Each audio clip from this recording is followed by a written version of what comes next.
To the Republicans who refused to rally behind him as the party's nominee. Now, here's what he told ABC about the party being united. I think it's a mistake not to do this. We want to bring the party together. Does the party have to be together? Does it have to be unified? I'm very different than everybody else, perhaps, that's ever run for office. I actually don't think so. I think that... It doesn't have to be unified? No, I don't think so. I think it would be better if it were unified. I think it would be, there would be something good about it, but I don't think it actually has to be unified in the traditional sense. I'm a conservative, but don't forget, this is called the Republican Party. It's not called the Conservative Party. You know, there are conservative parties. This is called the Republican Party. Here with reaction, former 2016 Republican presidential candidate, the former governor of the great state of Texas, Rick Perry is back with us. Governor, how are you, sir? Sean, very good, thank you. You were harsh against Donald Trump. He was not your next choice after you got out of the race to win, but you're supporting him. Why? Well, this is pretty simple when you get down to it. Donald Trump is going to be the Republican nominee, and we're going to have a choice between Donald Trump and Hillary Clinton. And the next president of the United States is going to appoint at least one, probably three Supreme Court justices. This is about a no-brainer as you can get from my perspective, is that when you really get down to it, and listen, yeah, I was harsh. I was harsh on Mitt Romney. I was harsh on a number of people. They reciprocated. That's the way the process works. But, Sean, that's what we're doing. We're going through a process here, and Donald Trump is going to be our nominee.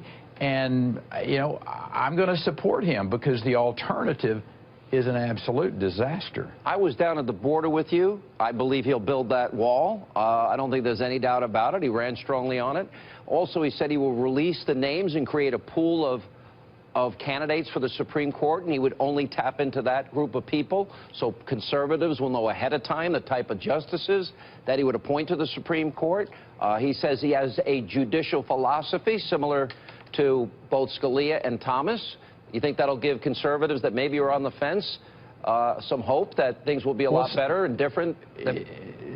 It certainly should, and you know, when you hear him talk about, listen, Washington doesn't need to be deciding education policy in Washington, D.C., devolve that back to the states. I mean, that's a 10th Amendment supporter speaking there, and that's what I want in a president that doesn't believe that Washington knows everything and that all power evolves out of Washington, D.C., that the states are, you know, 50 laboratories of innovation. He believes that, and I truly believe that Donald Trump will devolve that power back, will make Washington, D.C.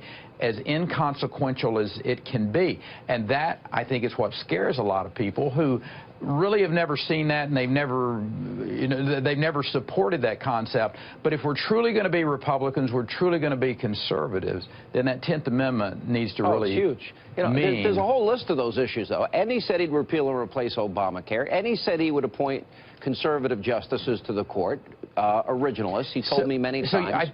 I think you've made the point here. You've made the point about why people like me are going to be supporting Donald Trump. I mean, we agree on a whole lot more than we disagree on. I mean, if you want to split hairs, if you want to get your panties in a wad over this issue or that one, that's fine.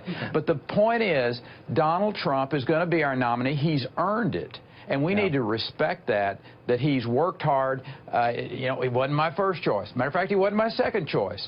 But he's our nominee, and I'm going to do everything I can to make sure that we have an individual in the White House that's going to put people on that Supreme Court that are going to affect my kids 40 years from now with decisions. I want somebody that is going to put a conservative and a constitutionalist on that court.